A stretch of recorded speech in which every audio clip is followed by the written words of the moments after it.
Episode 15 Aku bisa melihat segalanya. Motif Sulang tak terbantahkan. Apa yang terjadi di auditorium industri berat Dongfang telah mempermalukannya dan memengaruhi karirnya. Mengingat sifatnya yang pendendam, akankah ia melewatkan kesempatan balas dendam seperti itu? Tidak. Baiklah, sudah. Aku akan mengirim seseorang untuk menangkap adiknya sekarang. Demi masa depan adiknya, dia akan mengaku bersalah. Aku akan menutup telepon dulu dan menghubungimu nanti. Wang Wei menutup telepon. Wang Wei melambaikan tangannya dan seorang petugas polisi datang. Bawa seseorang ke Universitas Kyoto dan bawa kembali seorang mahasiswa bernama Xia Sui, kata Wang Wei. Ingat, pastikan untuk memborgolnya. Kata polisi itu, memborgol seorang mahasiswa, itu tidak baik, kan? Wang Wei berkata dengan nada kesal, kalau kukatakan borgol, ya borgol saja. Lakukan saja apa yang kukatakan. Buat apa kau buang-buang waktu? Polisi itu mengangguk cepat dan berkata, baiklah, saya pergi sekarang. Setelah itu, dia pun bergegas pergi. Di ruang interogasi, wajah Xia Feng memerah karena marah. Ketika mendengar Wang Wei memerintahkan Xia Sui untuk diborgol, ia ingin segera keluar dan memukul kepala Wang Wei hingga berbentuk panda. Sulang bersekongkol dengan Wang Wei untuk menjebaknya, tetapi ia sama sekali tidak khawatir. Hanya karena identitasnya yang lain penasihat Biro 101, ia tidak takut dijebak oleh seorang kepala biro kecil. Namun, jika anak buah Wang Wei pergi ke Universitas Kyoto untuk menangkap Xia Sui dan memborgolnya di depan umum, masa depannya pasti akan terpengaruh. Dan itulah yang paling mengkhawatirkannya. Menyakitinya tidak masalah, tetapi menyakiti Xia Sui tidak. Sulang benar-benar mengenalnya dengan sangat baik. Xia Sui adalah kelemahan sekaligus sumber kehidupannya. Tidak, aku harus mencari cara untuk mendapatkan kembali ponselku. Aku harus menelepon Long Bing. Xia Feng sangat cemas.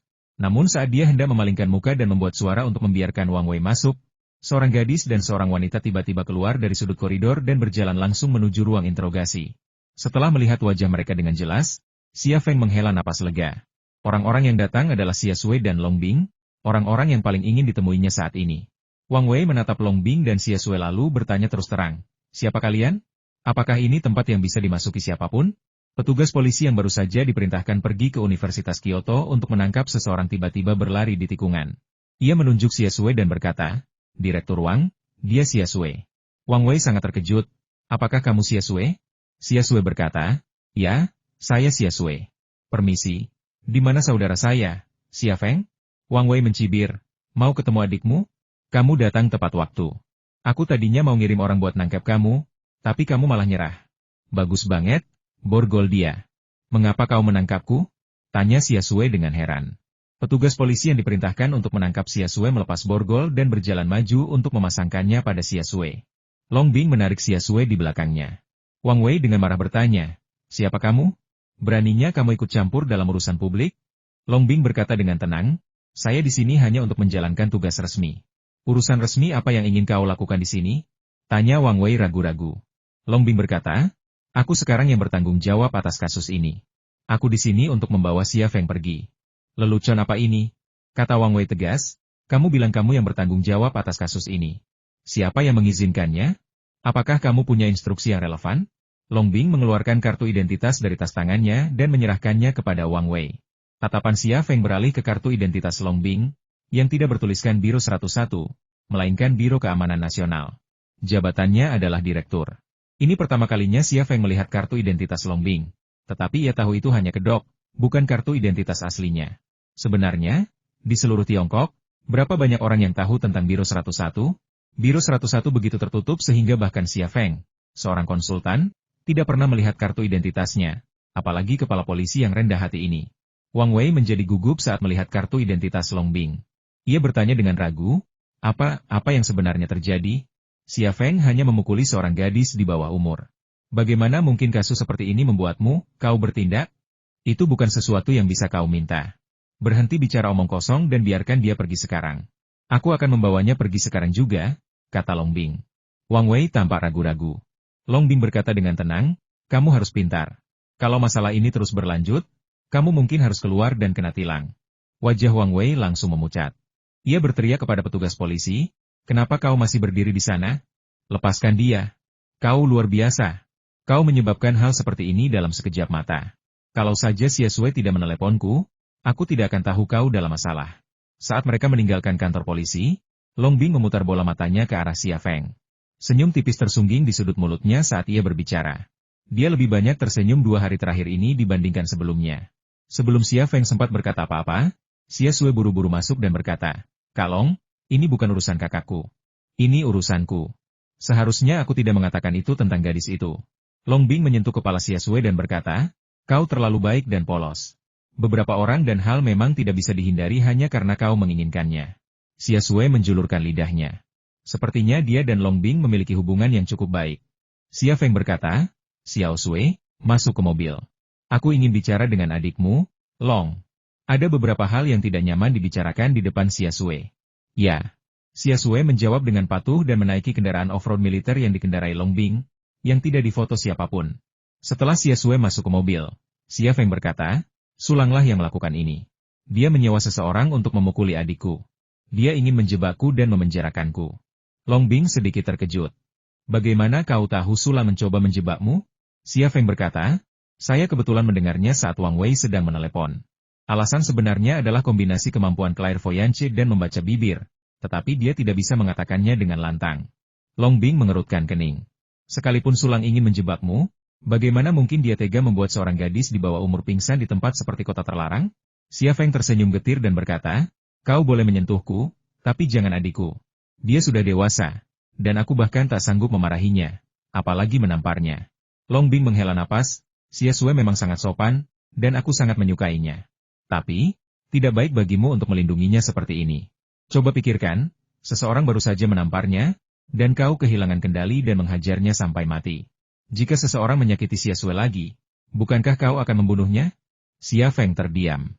Meskipun tidak mengatakan apa-apa, ia harus mengakui bahwa Long Bing ada benarnya. Kali ini, Sulang telah memanfaatkan kelemahannya, berani menggunakan cara tercela seperti itu untuk menjebaknya. Jika seseorang menggunakan Xia Sui untuk mengancamnya lagi di masa depan, dan menyakitinya lebih parah lagi, bukankah ia akan kehilangan akal sehatnya? Dia cuma Sulang, dan kamu impulsif banget. Ini nggak akan berhasil. Kamu harus belajar mengendalikan emosimu, kata Long Bing. Xia Feng mengangguk dan berkata sambil tersenyum, "Apakah ini pelajaran kedua untukku? Kelas macam apa ini?" Kata Long Bing, "Aku cuma mau mengingatkanmu. Ayo pulang. Kamu yang masak, dan aku dan Xiao Sui yang makan." "Baiklah, ayo pulang dan masak," jawab Xia Feng santai. Setelah mengatakan ini, ia dan Long Bing tampak sedikit canggung. Memang benar. Pernyataan Long Bing tentang pulang itu wajar karena memang itu rumahnya.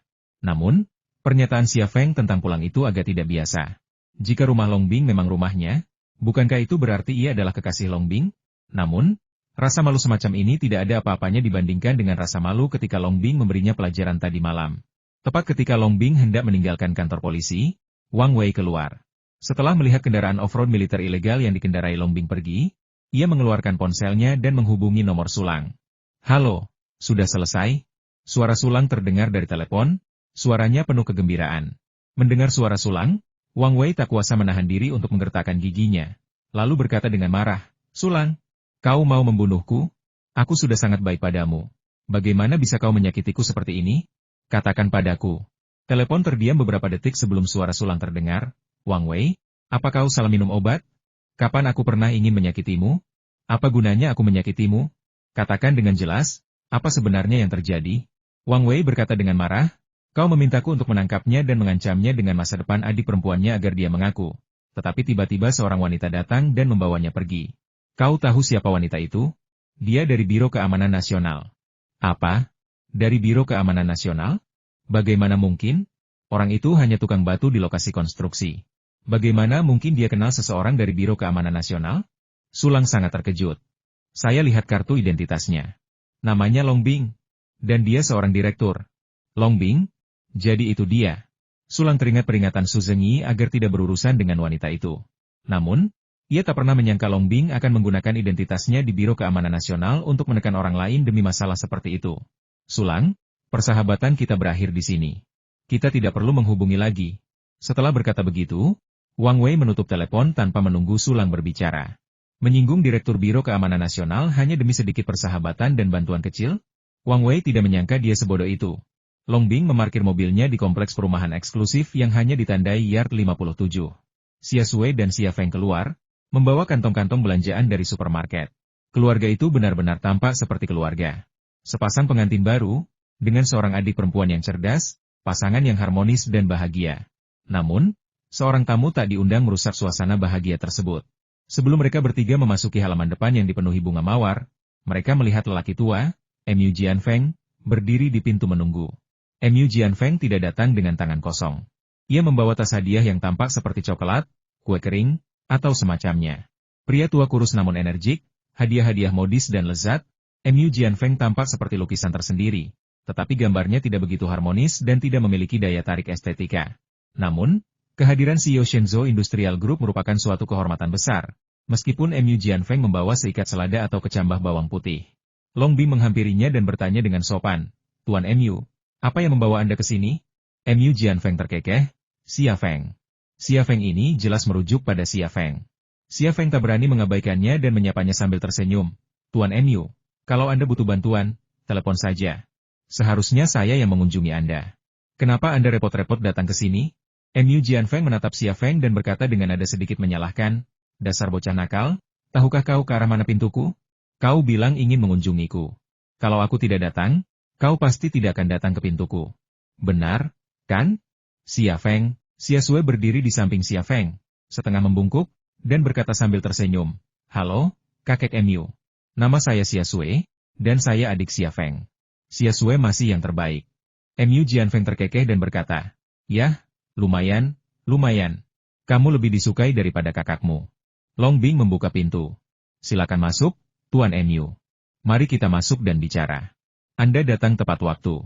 Saya akan meminta Xia Feng menyiapkan makan malam, jadi Anda bisa makan di tempat saya saja." Mu Jianfeng juga tidak sopan. "Aku di sini cuma mau makan. Karena Xia Feng yang masak, aku juga ikut makan. Tapi, apa masakannya cukup enak untuk dihidangkan?"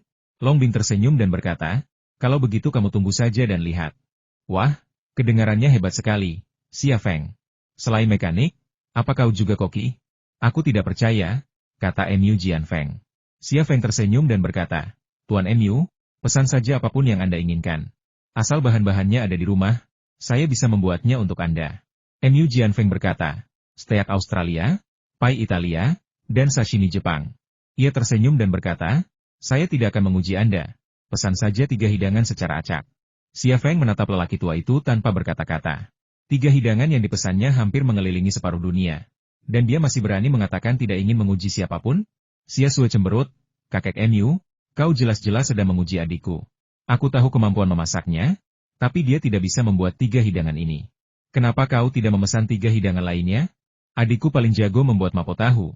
Aku yakin kau akan menyukainya." Mu Jianfeng tertawa dan berkata, "Haha, oke, aku akan." Xia Feng menyela Mu Jianfeng, "Tidak perlu memesan apapun lagi, aku bisa membuatnya sendiri. Aku tidak bisa merusak kesenangan Tuan Mu, kan?"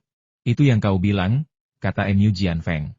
"Kalau kau tidak bisa membuat sashimi Jepang asli, pai Italia, dan steak Australia, aku hanya akan membayar setengahnya. Bagaimana jika aku berhasil?" Xia Feng tampak percaya diri. "Aku tidak bisa memberimu lebih banyak uang, tapi aku bisa memberimu lebih banyak untuk pesanan biasa. Beranikah kau bertaruh?" Mu Jianfeng tampak yakin akan menang. Xia Feng tersenyum dan berkata, "Baiklah, sudah beres." Long Bing mengedipkan mata pada Xia Feng dan mengingatkannya, "Xia Feng, Mu Lao adalah seorang ahli kuliner terkenal di Kyoto dan bahkan pernah menjadi juri di sebuah acara kuliner. Kamu harus memikirkan ini dengan matang." Ia mengingatkan Xia Feng bahwa jika ia ingin melakukan sesuatu, ia harus melakukannya dengan baik. Ia tidak bisa main-main. Xia Feng mengangguk mengerti dan pergi ke dapur. Dia belajar memasak sendiri hanya untuk bersenang-senang. Dan paling-paling dia hanya ingin memasak hidangan yang lebih lezat, tetapi dia mendalaminya, dan ditambah dengan kemampuan mata kirinya, dia sekarang tahu cara memasak begitu banyak hidangan sehingga dia bahkan tidak dapat mengingat berapa banyak yang bisa dia masak. Xia Feng sedang memasak di dapur, dan Xia Sue tak kuasa menahan diri, jadi ia pergi ke dapur untuk membantu Xia Feng. Long Bing dan Mu Jianfeng sedang mengobrol di ruang tamu. "Gadis, apa kau bisa melihat menembus anak laki-laki ini?" Itulah kata-kata pertama yang diucapkan Mu Jianfeng kepada Long Bing. Long Bing menggeleng pelan. "Aku tidak bisa melihatnya, tapi dia bukan orang jahat. Aku bisa menjamin itu. Tahukah kamu mengapa aku datang ke sini hari ini?" Long Bing menatap Mu Jianfeng. "Pak Tua Mu, kau pasti ke sini untuk Xia Feng." "Saya di sini untuk memastikan dia memenuhi janjinya," kata Mu Jianfeng. "Dia pernah berjanji kepada saya bahwa setelah perusahaannya berdiri, dia akan pergi ke Eropa untuk memeriksa peralatan mesin ultra presisi. Lalu kembali ke Tiongkok untuk meningkatkan peralatan mesin kami ke tingkat tercanggih di Eropa dan Amerika. Kau ingin dia pergi ke luar negeri? Long Bing sedikit terkejut. Mu Jianfeng mengangguk. Masalah ini sangat penting, dan para petinggi menanggapinya dengan sangat serius. Dia pasti akan pergi.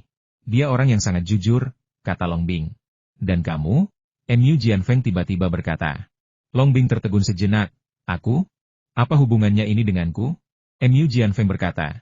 Justru karena masalah ini sangat penting, kami membutuhkan seseorang sepertimu untuk melindunginya. Denganmu di sisinya, dia akan jauh lebih aman. Peluangmu untuk menyelesaikan misi juga akan jauh lebih besar. Apakah Anda sudah membicarakan hal ini dengan Tuan Xi? Mu Jianfeng tersenyum. Beraninya aku meminjam jenderal kesayangannya tanpa berkonsultasi dengannya? Bukankah dia akan sangat marah dengan sifat buruknya? Long Bing berkata jika memang begitu, maka aku menerima misi ini. Kurang dari 40 menit kemudian, Xia Feng muncul dari dapur, membawa sepiring steak dan pizza. Xia Sui menyusul dengan sepiring sashimi dan bumbu-bumbu. Ekspresi Xia Feng tenang, sementara Xia Sui tampak bersemangat. Ia jelas baru saja mengetahui bahwa kakaknya telah menjadi koki ahli. Wah, benar-benar dibuat, kamu hebat, nak. Tapi aku tidak tahu apakah rasanya asli. Mu Jianfeng bangkit dari sofa, tanpa ingin sekali mencicipinya. Long Bing juga datang untuk menyaksikan keseruannya. Xia Feng dan Xia Sui meletakkan piring-piring di atas meja dan menyiapkan sumpit, pisau, dan garpu. Mu Jianfeng mengambil sepotong sashimi dengan sumpitnya, mencelupkannya ke dalam bumbu, lalu memasukkannya ke dalam mulut dan mengunyahnya perlahan. Alisnya sedikit berkerut, dan ekspresinya tampak sangat serius. Xia Sui bertanya dengan gugup, kakek Mu, bagaimana masakan kakakku? Mu Jianfeng tidak berkata apa-apa. Ia menggelengkan kepala, meletakkan sumpit, mengambil pisau dan garpu, memotong sepotong kecil daging sapi, memasukkannya ke dalam mulut, dan mengunyahnya. Tak lama kemudian, alisnya berkerut lagi. Xia Sui berkata dengan cemas lagi kakek Mu, aku sudah mencoba steak ini. Enak, kan? Mu Jianfeng tetap diam, tetapi raut wajahnya semakin serius, seolah-olah ia tidak senang. Kemudian, ia memotong sepotong kecil pizza lagi dan memasukkannya ke dalam mulut untuk dikunyah. Xia Sui tidak bertanya kali ini, dan berkata langsung kakek Mu memiliki selera yang sangat tinggi. Anda pasti akan mengatakan bahwa rasanya tidak asli. Pada saat ini, Mu Jianfeng tertawa terbahak-bahak, gadis kecilmu bukanlah cacing dalam perutku, bagaimana kau tahu apa yang ingin kukatakan? Xia Sui berkata dengan marah, aku tahu itu. Mu Jianfeng tersenyum dan berkata, rasanya autentik, tidak ada keluhan. Saya hanya terkejut. Di dapur seperti ini, Anda bisa membuat pizza Italia autentik, steak Australia, dan sashimi Jepang. Mengapa Anda beralih karir menjadi mekanik? Kalimat sederhana ini merupakan penegasan keterampilan memasak Xia Feng. Xia Feng juga tersenyum. Tuan Mu, saya berhasil. Anda harus memberi perusahaan kami pesanan yang lebih rutin. Aku menepati janjiku dan tidak akan mengingkari janjiku, kata Mu Jianfeng. Juga, ada hal lain yang ingin kukatakan padamu. Xia Feng berkata, aku tahu. Kita akan pergi ke luar negeri, kan? Beri aku waktu 2 hari. Aku akan bersiap-siap dulu, lalu kita berangkat. Mu Jianfeng menatap Xia Feng dengan heran. Bagaimana kamu tahu? Xia Feng mengangkat bahu dan berkata, aku sudah menduganya saat melihatmu di luar pintu tadi. Mu Jianfeng menunjuk Xia Feng dan mengangguk, tetapi tidak mengatakan apapun. Pada saat ini, Long Bing menyela dan berkata, 3 hidangan saja tidak cukup. Aku akan memesan 2 hidangan juga. Aku ingin daging dan kentang tumbuk ala Inggris, dan domba panggang ala Iran. Xia Feng, Mu Jianfeng pergi, dan Xia Sui kembali ke sekolah. Long Bing mengenakan celemek, membersihkan piring-piring kosong dari meja makan. Sementara Xia Feng merenungkan kata-kata terakhir Mu Jianfeng. Mu Jianfeng bermaksud agar dia pergi ke Jerman untuk diperiksa. Industri manufaktur Jerman menyaingi Amerika Serikat, dan di beberapa bidang bahkan melampauinya. Keuntungan lain mengunjungi Jerman untuk melihat peralatan mesin ultra presisi tercanggih adalah jauh lebih aman daripada pergi ke Amerika Serikat. Jerman tidak terlalu waspada terhadap Tiongkok, dan tidak ada permusuhan ideologis antara kedua negara. Meskipun sering ada laporan daring tentang penangkapan pengusaha Tiongkok oleh AS karena mencuri rahasia Amerika, insiden semacam itu jarang terjadi di Jerman. Oleh karena itu, Jerman adalah pilihan terbaik. Long Bing membereskan peralatan makan dan berjalan mendekat, duduk di hadapan Xia Feng. Ia memandang Xia Feng dan bertanya, kita akan pergi ke Jerman. Seberapa banyak yang kau ketahui tentang Jerman? Xia Feng berpikir sejenak. Yah, industri Jerman sangat maju, Jerman memegang posisi tinggi di Uni Eropa, dan bir Jerman sangat terkenal. Oh, ya, ada juga klub sepak bola Bayern Munich. Apakah kamu suka sepak bola? Xia Feng menggelengkan kepalanya. Aku tidak akan bilang aku menyukainya, hanya saja terkenal, jadi aku tahu tentangnya. Hanya itu yang kutahu tentang Jerman. Tidak apa-apa. Kamu bisa bicara Jerman, itu saja. Long Bing berkata, aku akan bertanggung jawab atas keselamatanmu selama operasi ini, tapi aku tidak mengerti bahasa Jerman, jadi kamu harus menjagaku di sana. Saat berbincang dengan Mu Jianfeng, Xia Feng tahu bahwa Long Bing juga akan pergi ke Jerman kali ini. Ia pun menyukai pengaturan ini. Ia tersenyum dan berkata, tidak masalah, aku tidak akan mengubah toilet pria menjadi toilet wanita. Dia bercanda, tapi Long Bing sama sekali tidak tersenyum. Dia berkata, kapan kamu berangkat? Xia Feng berkata, mereka bilang memberiku waktu 2 hari untuk persiapan, tapi mungkin butuh waktu lebih lama. Kurasa aku tidak terburu-buru 2 hari ini, kan?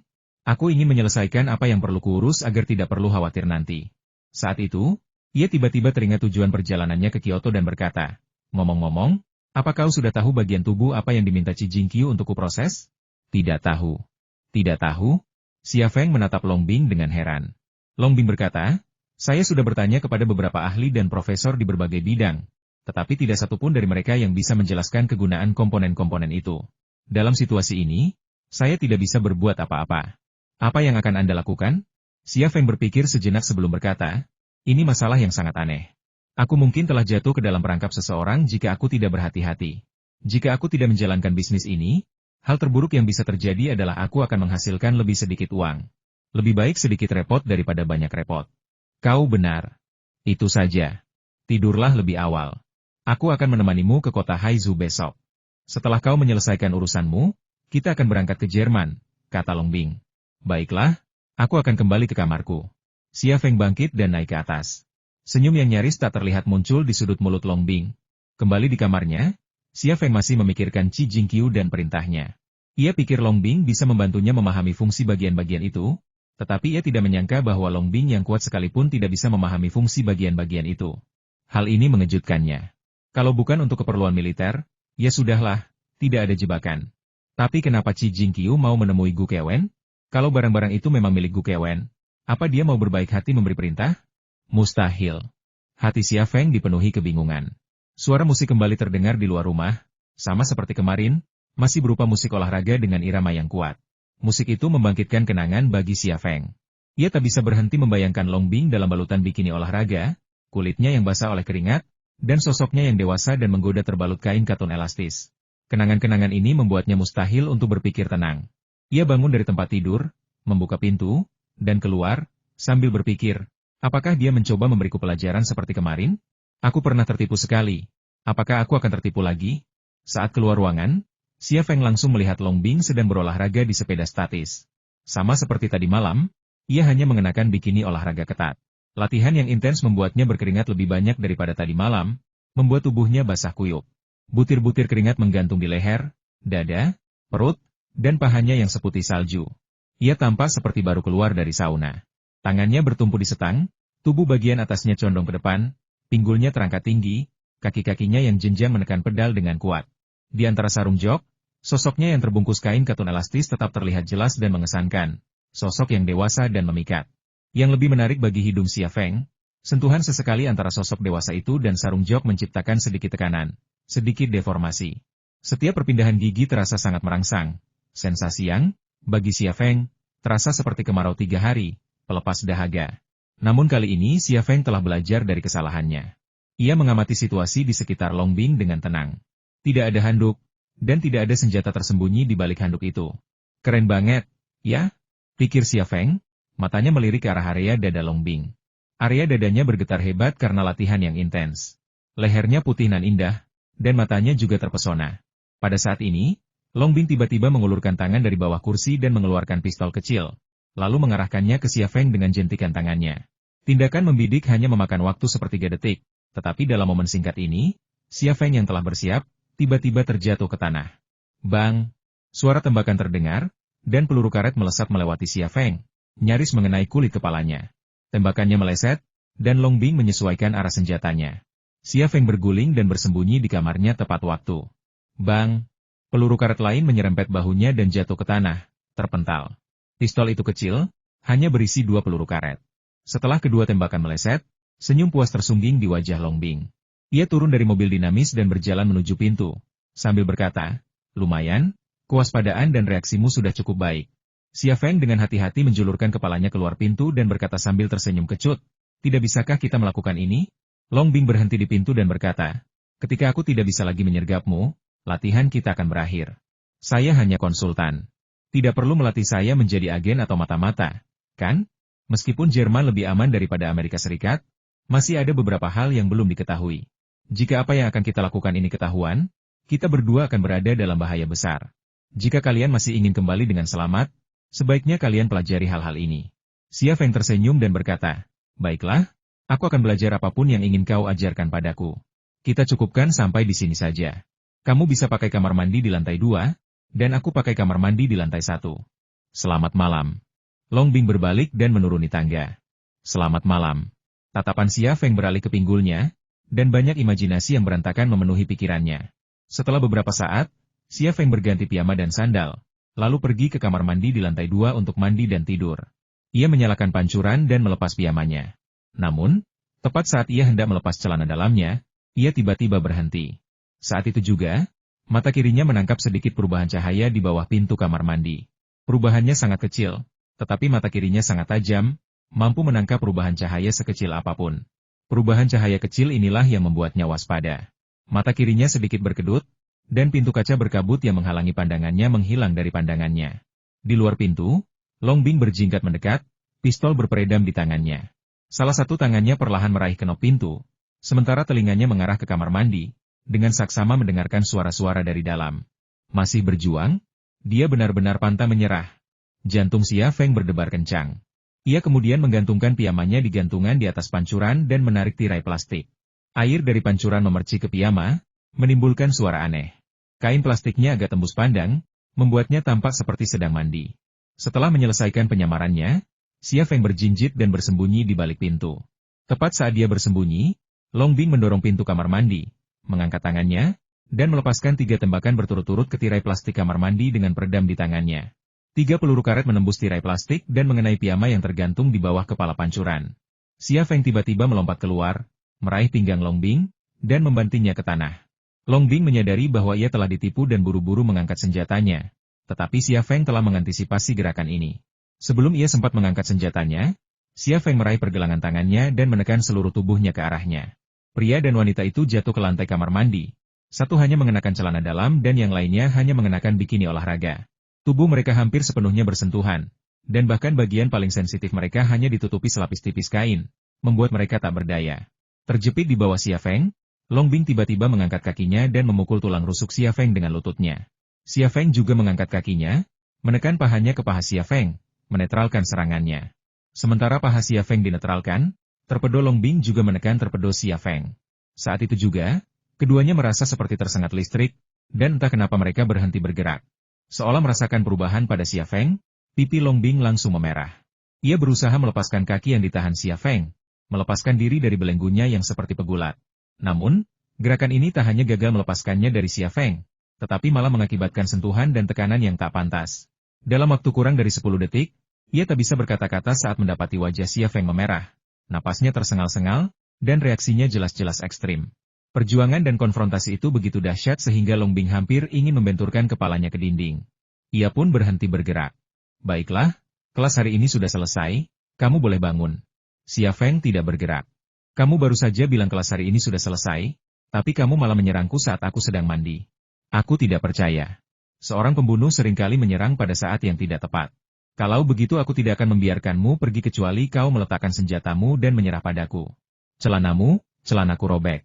Long Bing tampak malu. "Ah!" Xia Feng buru-buru berdiri untuk melihat apa yang sedang terjadi. Bang bang bang. Peluru, jeritan. Celana pendek bikini olahraganya bagus, tetapi basah oleh keringat. Seperti yang diharapkan, Shenzhou Industrial Group mengajukan pesanan standar baru, dan para pekerja, setelah melewati masa penyesuaian, dapat melanjutkan produksi normal. Namun, Xia Feng sangat menyadari bahwa pesanan baru yang substansial ini tidak ada hubungannya dengan taruhan antara dirinya dan Mu Jianfeng. Mu Jianfeng telah menugaskan pesanan tersebut, yang dapat diproses secara lokal di Kyoto, kepada Leima Manufacturing karena perjalanannya ke Jerman. "Kau akan pergi ke Jerman?"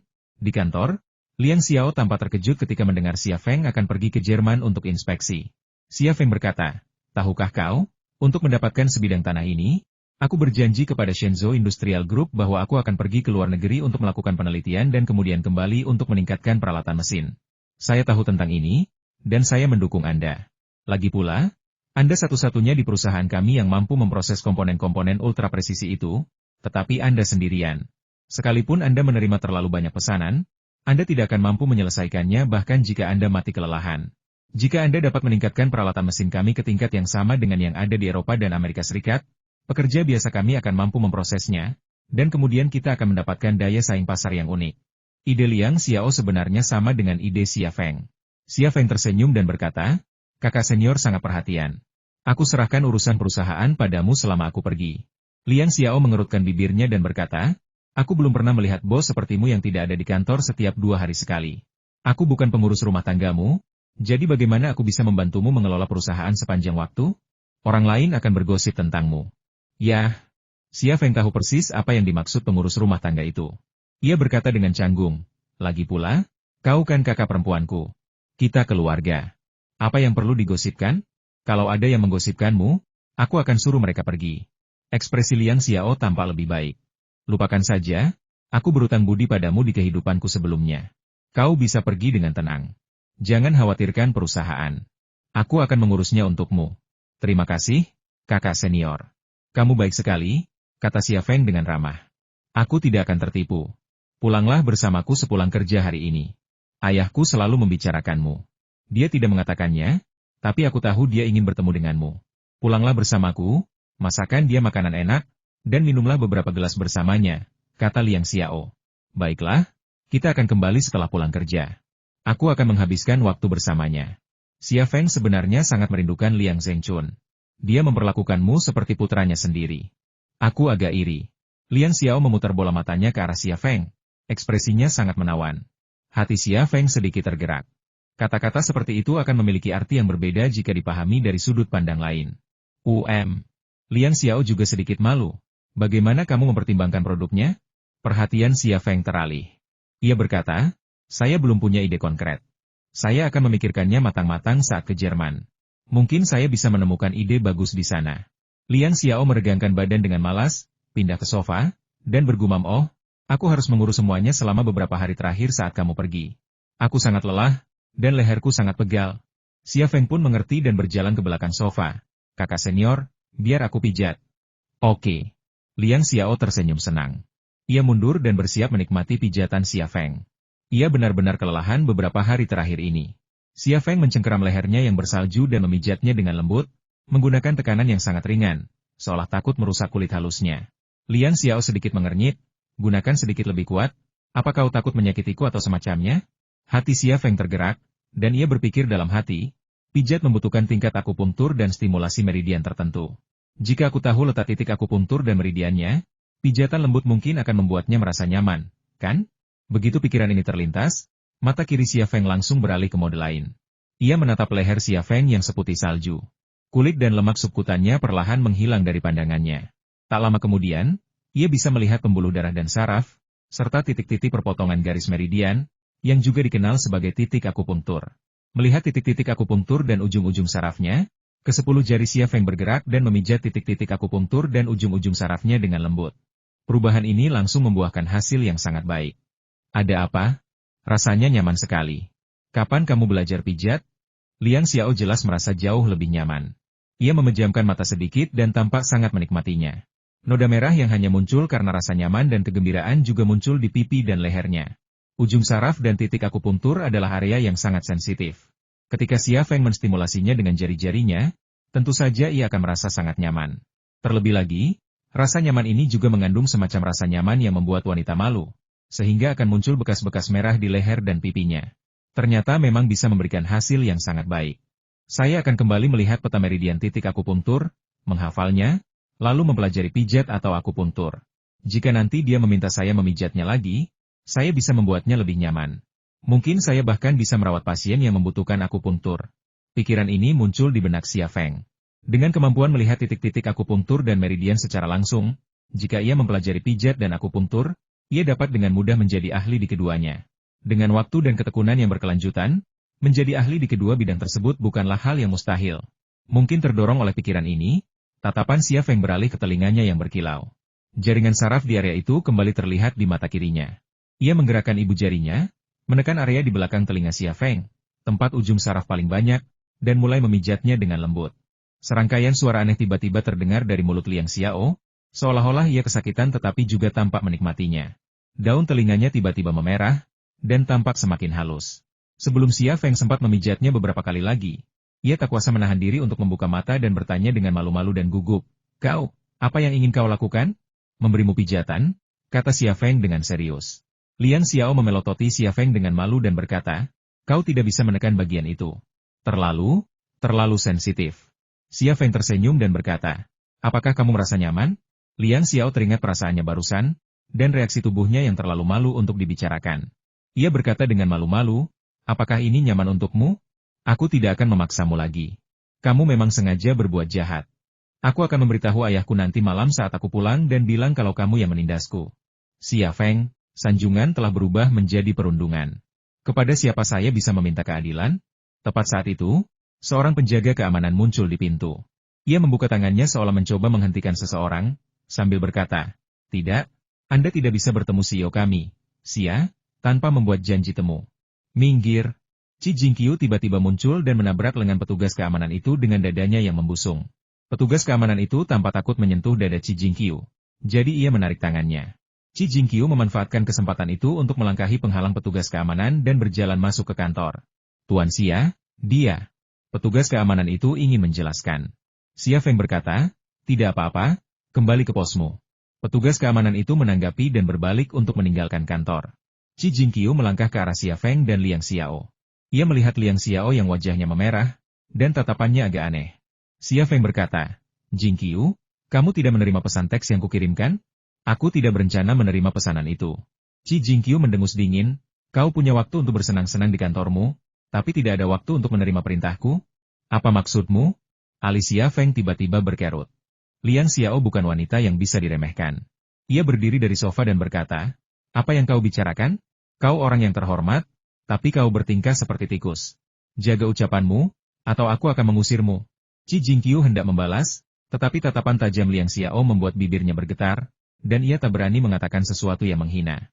Dari segi kecantikan, ia tak tertandingi Liang Xiao, dan dari segi temperamen, ia jauh lebih rendah. Namun yang terpenting, Liang Xiao adalah seorang maestro Wing Chun. Jika ia membuat Liang Xiao marah dan menghajarnya, akankah Xia Feng membantunya? Tentu saja tidak. Xia Feng berkata, "Jingqiu, maafkan aku. Setelah mempertimbangkan dengan saksama, aku tetap tidak mau menerima pesananmu. Tolong cari orang lain. Aku benar-benar minta maaf telah menahanmu begitu lama. Tahukah kamu berapa nilai pesanan ini?" Qi Jingqiu berkata dengan gembira, "Nilainya 3 juta. Kamu begitu miskin sampai-sampai harus membuka supermarket untuk mensubsidi perusahaanmu. Supermarket hanya akan menghasilkan 3 atau 4 juta setahun, kan? Kamu tidak akan butuh lebih dari sebulan untuk menyelesaikan pesanan ini. Apa yang kamu pikirkan?" Xia Feng berkata dengan tenang, "Aku kekurangan uang, tetapi ada sejumlah uang yang tidak dapat diperoleh, dan aku tidak ingin memperolehnya." Qi Jingqiu menggertakkan giginya dan ragu sejenak sebelum berkata, "Baiklah, klien saya mengatakan dia dapat meningkatkan gaji Anda menjadi 4 juta, dan dia akan membayar komisi saya." Xia Feng masih menggelengkan kepalanya. "Sudah kubilang dengan sangat jelas. Kalau kau tidak mau menjawab, cari saja orang lain." "Kamu bajingan." Qi Jingqiu mengutuk. Xia Feng mengangkat bahu acuh tak acuh, "Brengsek, ya sudahlah. Pergi saja. Perusahaanmu cepat atau lambat akan bangkrut. Kau akan miskin selamanya, dan orang sepertimu memang pantas miskin selamanya." Qi Jingqiu sedikit tak terkendali. "Pantas saja Gu Kewen bilang kau hanya orang kaya baru yang beruntung. Kau akhirnya akan kembali ke lokasi konstruksi dan memikul batu bata. Dasar cerewet." Liang Xiao tak tahan lagi. Ia melangkah maju dan menampar pipi Qi Jingqiu dengan tangannya. Xia Feng buru-buru menangkis tamparan Liang Xiao, lalu menarik Liang Xiao kembali. "Lupakan saja, dia memang seperti itu, kenapa repot-repot dengannya?" Qi Jingqiu tidak berani mengamuk lagi dan hanya melangkah mundur. Liang Xiao memelototi Qi Jingqiu, tapi dia tidak menyerang lagi. Xia Feng menatap Qi Jingqiu dan bertanya dengan ragu, "Jingqiu, pesanan ini dari Gu Kewen, kan? Kau tahu hubunganku dengannya, jadi aku tidak akan menerima pesananmu." "Kau?" Mata Qi Jingqiu berkedip. "Omong kosong apa yang kau bicarakan?" Xia Feng berkata, "Sudah kubilang perintah ini dari Gu Kewen, kan?" "Haha." Qi Jingqiu mencibir 2 kali, "Kau pintar sekali. Kalau itu perintah Gu Kewen, apa aku sebodoh itu sampai datang kepadamu? Aku tahu apa hubungannya denganmu. Perintah siapa ini? Bukankah kau sangat pintar? Coba tebak. Aku tidak akan memberimu perintah untuk memasang satu sekrup pun di masa depan. Setelah mengatakan itu, Qi Jingqiu berbalik dan berjalan keluar pintu. Xia Feng berpikir dalam hati, kalau bukan milik Gu Kewen, lalu milik siapa? Masalah ini sungguh aneh. Setelah berpikir sejenak, Xia Feng mengeluarkan ponselnya dan menghubungi nomor Qin Xiang. Halo, Qin Xiang? Qi Jingqiu baru saja meninggalkan kantorku. Dia mungkin sedang bertemu klien misteriusnya. Bisakah kau mengawasinya untukku? Tidak masalah. Aku benar-benar bosan di kantor. Akan menyenangkan untuk keluar dan meregangkan kakiku. Suara Qin Xiang mengatakan bahwa dia sangat senang melakukan hal semacam ini. Hati-hati. Mengerti. Qin Xiang menutup telepon. Liang Xiao masih marah. Kenapa kau tidak membiarkanku menamparnya saja? Mulutnya yang bau memang pantas ditampar. Xia Feng tersenyum dan berkata, lupakan saja, lupakan saja. Buat apa repot-repot dengan wanita seperti Qi Jingqiu? Jangan marah. Aku akan memijatmu lagi untuk menenangkanmu. Liang Xiao akhirnya menunjukkan senyum di wajahnya. Baiklah, tapi kamu tidak boleh menekan bagian itu. Baiklah, kalau kamu benar-benar ingin menekannya, tidak apa-apa, tapi jangan terlalu keras. Sedikit saja sudah cukup. Dia jelas merasakan kemanisan itu dan sangat menikmatinya, dan ingin mengalaminya lagi. Xia Feng bingung. Apa maksudnya? Haruskah dia menekannya atau tidak? Bang, bang, bang. Suara tinju dan kaki beradu menggema di ruang tamu, saat Xia Feng dan Liang Zhengchun berganti cepat antara menyerang dan bertahan. Sang guru dan murid beradu, Xia Feng mengerahkan segenap kemampuannya, sementara Liang Zhengchun menangani situasi dengan mudah. Liang Xiao memperhatikan dari samping, dengan senyum tipis di wajahnya, diam-diam mengamati ayah dan murid juniornya bertarung. Namun, tatapannya sebagian besar tertuju pada Xia Feng. Ia cerah dan tampan, kuat dan tegap, serta memancarkan aura sederhana dan alami yang membuat orang merasa ramah. Dengan dorongan kuncian armbar, Liang Zhengchun menetralkan jab panjang Xia Feng, lalu memotong ke gawang Xia Feng yang terbuka dan menghantamkan sikunya ke dada. Dengan bunyi gedebu pelan, Liang Zhengchun, meskipun telah mengurangi sebagian besar kekuatannya, tetap membuat Xia Feng terpental, terhuyung beberapa langkah sebelum akhirnya kembali seimbang. Tuan, bagaimana aku bisa menjadi lawanmu? Kata Xia Feng sambil mengusap dadanya yang sakit. Liang Zhengchun tersenyum dan berkata, bagus sekali. Kemajuanmu jauh lebih cepat daripada aku dulu. Sudah berapa lama kamu belajar Wing Chun? Jangan khawatir. Selama kamu terus berlatih, kamu pasti akan melampauku. Xia Feng menyeringai. Liang Zhengchun menyembunyikan senyumnya dan berkata dengan nada serius. Tapi, kau pasti kurang serius berlatih akhir-akhir ini. Terakhir kali kita bertanding, aku sudah menunjukkan bagian-bagian yang perlu diperbaiki. Tapi kali ini kau malah melakukan kesalahan yang sama. Kekuatan batinmu juga belum meningkat. Jelas kau kurang berlatih dan kurang serius.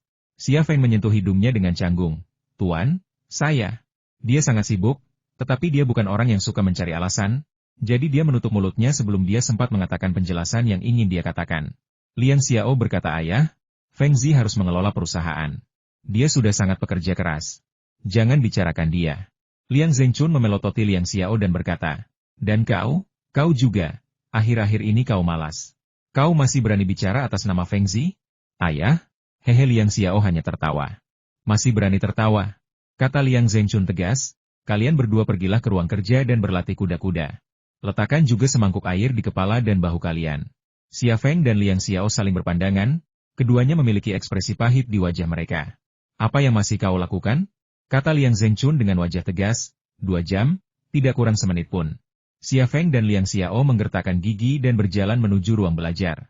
Melihat punggung kedua anak itu, senyum diam-diam muncul di wajah Liang Zhengchun. Dalam penelitian tersebut, Xia Feng dan Liang Xiao berdiri dalam posisi yang kecil dan goyah, kaki kiri mereka di depan, kaki kanan di belakang, dalam posisi yang canggung dan hampir goyah. Kaki kanan mereka menopang 30% berat badan, kaki kiri 70%, tubuh mereka condong ke belakang, punggung mereka membungkuk, seperti katak. Sebuah baskom berisi air diletakkan di bahu dan kepala mereka masing-masing, saling berhadapan, tak berani bergerak. Apa yang terjadi pada ayahku hari ini? Bisik Liang Xiao. Dia baik-baik saja saat kita makan dan minum, tapi tiba-tiba dia berubah. Xia Feng juga berbisik, wajar jika guru bersikap sedikit ketat. Dia bisa saja menghukummu dengan menyuruhmu berdiri dalam posisi kuda-kuda. Kenapa dia menghukumku? Liang Xiao memutar bola matanya ke arah Xia Feng. Pasti gara-gara kamu dia dapat masalah. Xia Feng, ngomong-ngomong, kapan kamu berangkat ke Jerman? Pikiran Liang Xiao sangat aktif. Kita akan berangkat setelah Longbing selesai mengaturnya. Aku tidak yakin tanggal pastinya, tapi kukira dalam 2 hari ke depan, kata Xia Feng. Longbing sudah mengaturnya, dan dengan efisiensinya, ini tidak akan memakan waktu lama. Berapa lama kamu akan pergi? Saya tidak tahu tentang itu, tapi saya akan kembali secepatnya. Mereka berdua berdiri dalam posisi kuda-kuda dan mengobrol, dan waktu berlalu dengan cepat. Namun, mereka harus mempertahankan postur yang sama dan menjaga kaki serta pinggang mereka tetap tegang, sehingga mereka segera mulai berkeringat. Rompi Xia Feng basah oleh keringat, dan otot-ototnya yang kuat tampak dilapisi minyak kebugaran, memancarkan aura dan pesona maskulin yang kuat. Kaos katun Liang Xiao juga basah oleh keringat. Kainnya yang lembut menyentuh kulitnya yang halus dan lembut tampak sedikit tembus cahaya. Dan di bawah cahaya, bra hitam di balik kaos katunnya terlihat jelas. Rok koelnya juga basah oleh keringat, tetapi karena kainnya yang tebal, tidak transparan. Namun, sepasang kaki putih nan lembut yang terlihat dari balik rok, saat ia sedang berpose kuda-kuda, menjadi pemandangan yang indah. Karena ia berdiri di hadapan Xia Feng, mata Xia Feng secara alami mengamati pemandangan di balik roknya paha yang sangat putih dan lembut, dilindungi oleh renda hitam. Awalnya, saat mereka mengobrol, Xia Feng tidak menyadari semua ini. Namun, ketika semuanya mulai membaik, tatapannya tertuju padanya. Berhadapan langsung, hampir mustahil baginya untuk tidak menatapnya.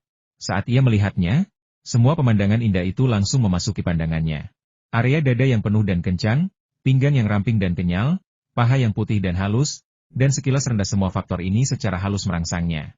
Tiba-tiba, mata kirinya mengalahkan tekadnya dan sedikit berkedut. Kemudian, Liang Xiao, yang berdiri 3 langkah darinya, berubah menjadi seorang gadis suku primitif. Segala sesuatu tentangnya terbayang dalam penglihatannya, begitu jelas, begitu indah, begitu menggairahkan, begitu mematikan.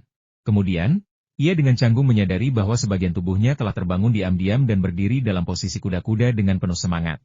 Mengerikan, Xia Feng memejamkan mata dengan penuh penderitaan, tapi ini seperti burung unta yang mengubur kepalanya di pasir untuk menghindari bahaya.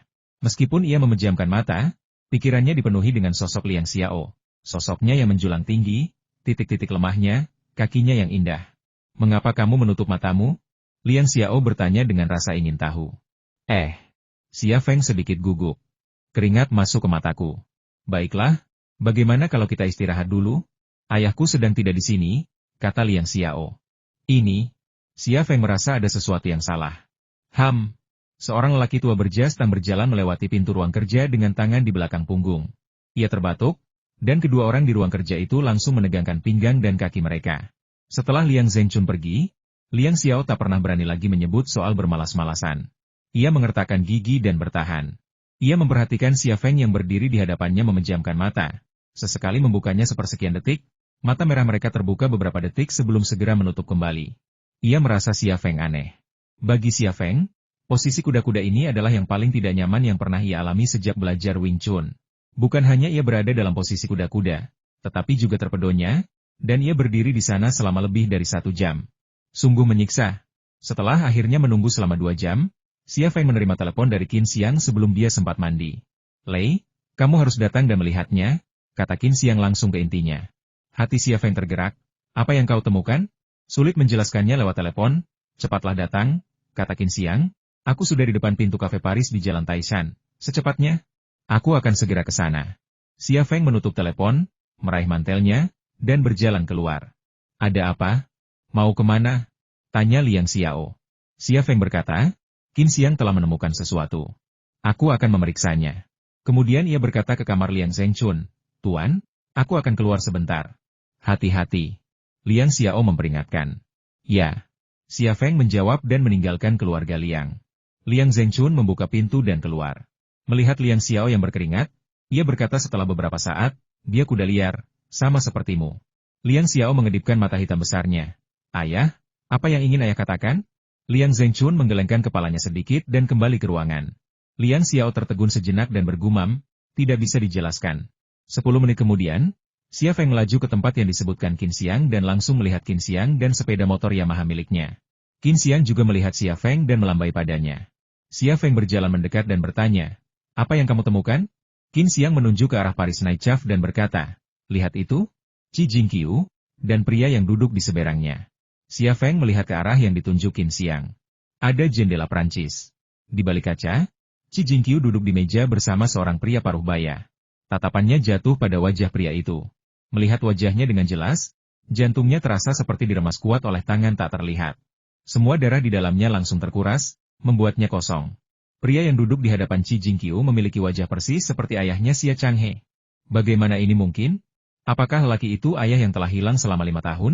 Jika dia adalah ayah yang telah hilang selama 5 tahun, sejak dia kembali ke kota Haizu, mengapa dia tidak pulang? Kalau dia bukan ayah yang telah hilang selama 5 tahun, lalu siapa dia? Bagaimana mungkin ada 2 orang di dunia ini yang persis sama? Pada saat ini, pikiran Xia Feng dipenuhi dengan begitu banyak pertanyaan hingga ia benar-benar bingung. Kau melihatnya? Tanya Qin Xiangdi. Aku sudah ke rumahmu dan melihat foto keluargamu. Saat melihat pria ini, aku teringat ayahmu. Apakah dia ayahmu? Dia. Xia Feng menggelengkan kepalanya. Dia terlihat sangat mirip, tapi aku tidak yakin. Kalau dia ayahku, kenapa dia tidak datang menemuiku? Qin Xia mengerutkan kening. Aku juga merasa tidak percaya. Jika dia benar-benar ayahmu, dia seharusnya pulang. Tapi dia bertemu Qi Jingqiu. Aku ingin bicara dengannya.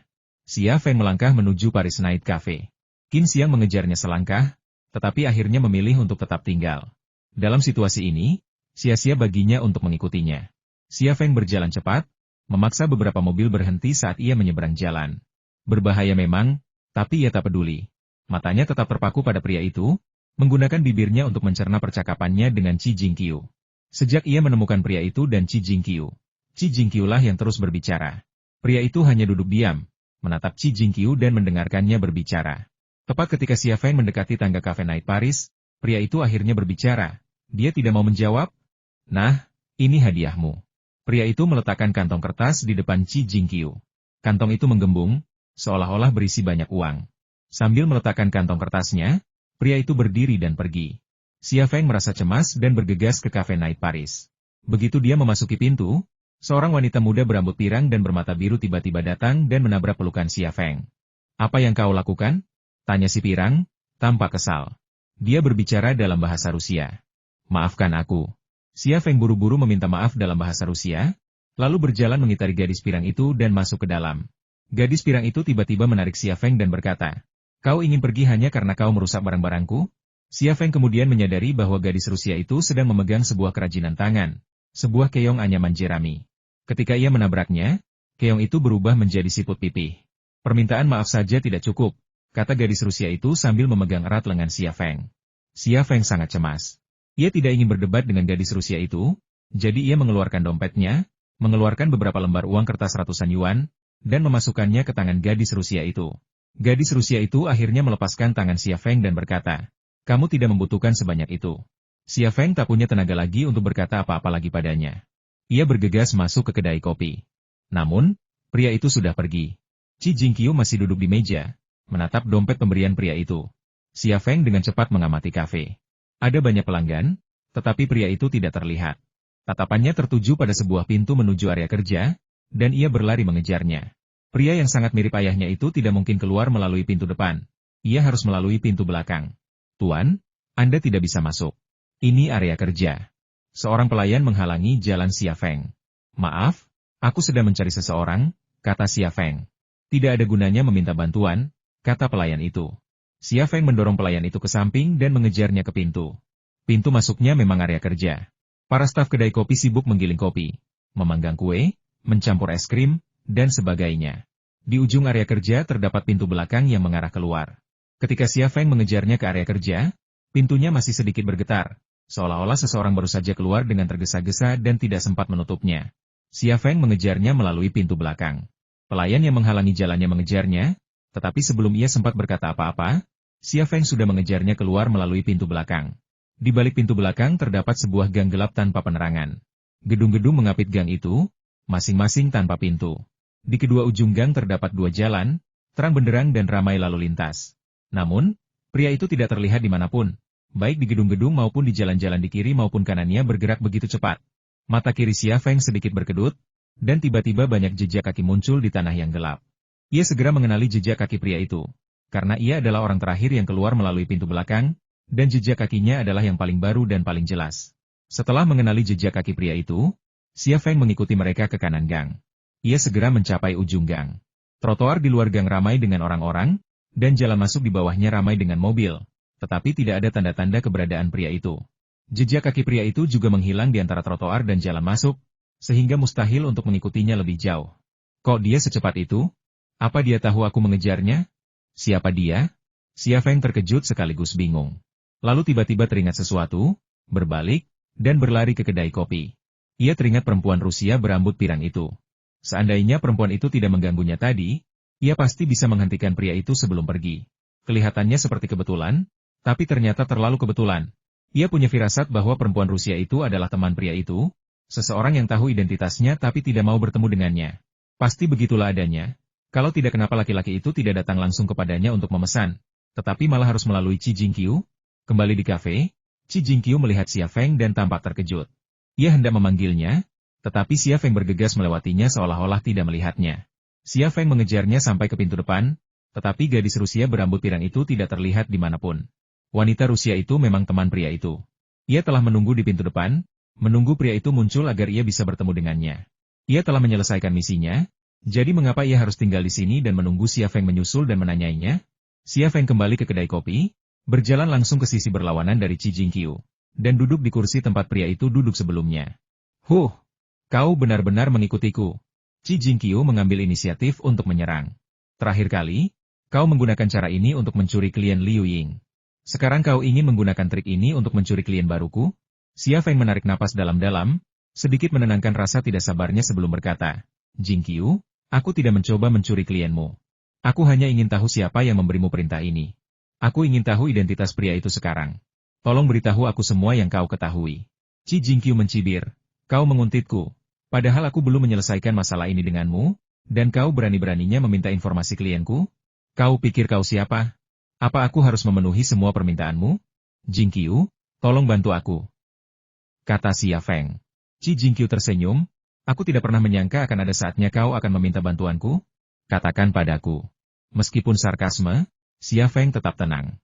Kalau saja pria itu tidak mirip ayahnya, dia pasti tidak akan mau memohon padanya. Qi Jingqiu terdiam sejenak. Ia menatap Xia Feng dengan tenang, seolah sedang memikirkan sesuatu. Kemudian, senyum ambigu muncul di sudut mulutnya. Kau memohon padaku? Bagaimana caranya kau ingin memohon padaku? Jingqiu, pria itu. Xia Feng ingin mengatakan bahwa pria itu sangat mirip ayahnya, tetapi ia menelan kembali kata-katanya. Meskipun Qi Jingqiu dan Xia Feng sekelas di SMA, ayah Xia Feng tidak pernah bersekolah, jadi Qi Jingqiu tidak pernah bertemu ayahnya. Ini sangat aneh, dan ia tidak ingin Qi Jingqiu tahu terlalu banyak. Jadi ia ragu-ragu dan mengubah kata-katanya. Katakan padaku, apa yang kau inginkan? Apa mauku? Aku perlu memikirkannya. Qi Jingqiu menatap Xia Feng sambil tersenyum. Di bawah meja, ia melepas sepatu hak tingginya dan merentangkan kakinya yang berbalut stoking hitam ke lutut Xia Feng. Tubuh Xia Feng menegang sejenak, dan dia segera mengerti apa yang diinginkan Qi Jingqiu. Kaki Qi Jingqiu, yang tersembunyi di balik taplak meja, membuka paksa lutut Xia Feng yang tertutup, lalu merentangkannya ke depan di sepanjang pahanya. Dan akhirnya berhenti di depan sebuah rintangan. Kakinya melangkah pelan, meremas, dan menekan, dengan tatapan tak terkendali. Sudah kubilang, tak ada yang tak bisa kudapatkan, Qi Jingqiu. Qi Jingqiu terkekeh, ada hotel bagus di dekat sini. Ayo kita ke sana dan bicara. Xia Feng menahan perasaan dan amarah di hatinya. Jingqiu, bisakah kita tidak melakukan ini? Katakan padaku, siapa pria itu, dan bagaimana dia menemukanmu? Kau memohon padaku? Bagaimana mungkin kau memohon pada orang seperti itu? Di bawah meja, kaki-kaki panjang Qi Jingqiu bergerak lincah dan lembut seperti jarum detik jam. Ia bisa merasakan perubahan pada Xia Feng, dan itu membuatnya bergairah. Namun, ia selalu tampak seperti selalu berada di sisi Xia Feng. Mau jawaban? Kalau begitu, tidurlah bersamaku. Ini adalah permintaan Qi Jingqiu yang tak terucapkan. Haruskah aku setuju atau tidak? Xia Feng ragu-ragu. Memberikan pengalaman pertamanya kepada wanita seperti Qi Jingqiu, dia enggan. Namun, ketika teringat pria yang hampir persis seperti ayahnya, dia mau tak mau mengangguk setuju. Tepat ketika ia bimbang antara dua pilihan, mata kirinya tertuju pada cappuccino yang dipesan pria itu. Cappuccino itu hampir tak tersentuh, masih penuh. Cangkirnya bersih tanpa noda, tanpa sidik jari. Namun, ada noda kopi di meja di bawah cangkir. Pandangan Xia Feng tertuju pada noda kopi, dan dia tiba-tiba menemukan bahwa itu sebenarnya beberapa huruf Rusia. Ini berarti berhati-hati. Siapa yang dia suruh hati-hati? Aku. Pikiran Xia Feng tiba-tiba terasa berdebar kencang. Mungkinkah dia benar-benar ayahku? Kaki Qi Jingqiu masih terasa mengganjal, dan suaranya berubah. Fengzi, Aku tahu kau masih menyukaiku. Ayo kita ke hotel dan pesan kamar. Aku akan memberitahumu semua yang ingin kau ketahui. Bukankah kau selalu menginginkanku? Aku akan memberimu segalanya. Aku juga akan memberimu tempat-tempat yang belum disentuh mendiang suamiku. Dia menggoda Xia Feng, tetapi reaksinya sendiri bahkan lebih kuat daripada Xia Feng. Xia Feng tiba-tiba tampak mengerti sesuatu. Ia mengulurkan tangan dan meraih kaki Qi Jingqiu yang sedang bersandar padanya, lalu mencubitnya dengan keras. Aduh! Qi Jingqiu menjerit kesakitan dan buru-buru menarik kakinya. Ia memelototi Xia Feng dengan malu dan marah. Apa yang kau lakukan? Xia Feng menggelengkan kepalanya. Kau sebenarnya tidak tahu apa-apa tentang klien ini, kan? Qi Jingqiu tertegun sejenak. Aku tidak tahu. Apakah kamu tahu? Lupakan saja, pergilah ke kamar sendiri. Aku tidak akan menemanimu, kata Xia Feng sambil berdiri dan pergi. Qi Jingqiu menatap Xia Feng yang semakin menjauh dengan kebencian. Setelah jeda yang lama, akhirnya ia berkata, bagaimana dia tahu aku tidak tahu? Pria ini, aku sudah merendahkan diri untuk tidur dengannya, tapi dia malah menolakku. Sialan. Kemudian, ia merapatkan kakinya erat-erat, wajahnya memerah. Meskipun Xia Feng telah pergi, ia masih memikirkan tahu yang baru saja ia manfaatkan. Alasan Xia Feng berubah pikiran sederhana saja. Kata-kata Rusia yang ditinggalkan pria itu adalah salah satu alasannya, dan alasan lainnya adalah pihak lain bertindak begitu misterius dan profesional. Bagaimana mungkin ia bisa memberitahu Qi Jingqiu identitas aslinya? Xia Feng menyeberang jalan dan kembali ke Qin Xiang. Bagaimana? Aku melihatmu mengejar orang itu. Apa kau berhasil menangkapnya? Tanya Qin Xiang khawatir. Xia Feng menggelengkan kepalanya. Dia sepertinya tahu aku datang dan sudah mengatur rencana untuk mundur. Dia tidak ingin melihatku, jadi percuma saja aku mengejarnya. Apakah dia benar-benar ayahmu? Xia Feng tersenyum pahit. Aku tidak yakin, tapi aku yakin dia akan muncul lagi. Qin Xiang mengangkat bahu. Sepertinya semua usahaku sia-sia. Xia Feng terdiam beberapa saat sebelum berkata, Qin Xiang, jangan beritahu siapapun tentang ini, oke?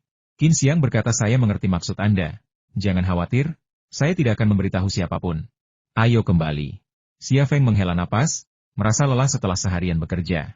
Sudahlah, jangan terlalu banyak berpikir. Setelah berkata demikian, Qin Xiang menyalakan motor Yamaha-nya, meraung, melaju ke jalur, dan menghilang dalam sekejap mata. Xia Feng juga kembali ke Great Wall H6 miliknya, dan pikirannya masih mengingat penampilan pria itu. Ding ling ling, ding ling ling, lamunan Xia Feng terhenti oleh dering ponsel. Ia mengeluarkan ponselnya, meliriknya, lalu menggeser tombol jawab. Halo, ini aku. Suara Long Bing terdengar dari telepon, aku sudah menyiapkan semuanya di sini. Aku akan menunggumu di bandara. Aku akan tiba dalam 2 jam. Xia Feng bertanya dengan heran. Secepat itu? Hanya dengan kata-kata ini, Long Bing menutup telepon. Xia Feng tersenyum masam dan melaju menuju rumah keluarga Liang. Ia masih bisa mengucapkan selamat tinggal kepada Liang Xiao dan Liang Zhengchun dalam 2 jam. Sehari kemudian, di sebuah apartemen sewaan di Essen, kota industri besar di Jerman Barat. Membuka jendela, saya bisa melihat jalanan Essen yang ramai. Pemandangan kotanya khas, dengan gedung-gedung pencakar langit yang menjulang tinggi dan arus mobil serta pejalan kaki yang tak henti-hentinya. Satu-satunya perbedaan adalah keteraturan dan ketertiban semuanya, dan fakta bahwa kebanyakan orang di sana tinggi, tegas, dan bergaya Jerman. Apakah kamu suka tempat ini? Suara Long Bing datang dari belakang. Xia Feng meliriknya dan berkata sambil tersenyum, aku tidak akan bilang aku sangat menyukainya. Di sini sangat bersih dan formal, tapi kurang sentuhan manusiawi seperti di rumah. Aku orang Tionghoa, dan bagi kami orang Tionghoa, hanya tempat tinggal kami sendiri yang terbaik. Betapapun indahnya Jerman, Jerman tetaplah Jermannya orang Jerman, bukan Jermannya orang Tiongkok. Seluas apapun dunia ini, rumah adalah tempat ternyaman. Perasaan ini dirasakan oleh semua orang yang tinggal jauh dari rumah. Aku juga sama sepertimu. Long Bing tersenyum tipis. Mari kita bicara tentang bisnis. Apa kau sudah hafal semua informasi yang kuberikan? Bacakan. Xia Feng bahkan tidak perlu berpikir. Nama saya Liang Hu. Saya lahir pada 3 Desember 1991. Alamat rumah saya unit 1, lantai 1, gedung 51, Komunitas X Challenge, Distrik Jinyu, Kota Shudu. Nama Jerman saya Lukas. Saya datang ke Jerman untuk bekerja. Saya ingin mendapatkan lebih banyak uang untuk meningkatkan kualitas hidup saya. Nomor izin tinggal saya adalah 057927787, dan masa tinggalnya 3 tahun. Nomor izin kerja saya adalah 8115688798, yang memungkinkan saya bekerja di Jerman selama 3 tahun. Perusahaan yang akan saya masuki adalah Krupp Maschinenfabrik, salah satu produsen tank Leopard 2. Jabatan saya adalah asisten teknisi mesin umum. Asisten adalah istilah yang sopan. Singkatnya, itu berarti seseorang yang melakukan pekerjaan-pekerjaan kecil untuk mekanik. Long Bing mengangguk. Ya, kau mengingatnya dengan sangat jelas. Aku juga ingin mengingatkanmu bahwa kau fasih berbahasa Jerman. Ini hal yang baik, tetapi juga bahaya tersembunyi. Orang yang luar biasa selalu menarik perhatian. Saat berkomunikasi dengan orang lain, sebaiknya bicaralah lebih sedikit dan usahakan untuk tidak menarik perhatian orang lain. Baiklah, aku bisa bicara lebih lambat, seolah-olah aku sedang mengingat kata-kata. Bagus. Lagi pula, kau harus pergi ke pabrik Krupp-Mark Mechanical Manufacturing Company besok pagi-pagi sekali. Kau harus mencari orang bernama Kru, yang akan mencarikan pekerjaan untukmu. Aku akan menunjukkan informasinya dan video Krupp-Mark Mechanical Manufacturing Company sekarang. Setelah menontonnya, hancurkan semuanya. Lihat, aku akan menghubungi orang-orang kita. Long Bing memberi Xia Feng sebuah tas arsip dan sebuah flash disk USB untuk ponsel. Xia Feng mengangguk. Setelah Long Bing pergi, ia melihat informasi di dalam tas arsip. Berkas itu berisi foto Kru, seorang pria parubaya bertubuh gempal dengan kepala agak botak, berambut pirang, dan tatapan mata yang agak cabul.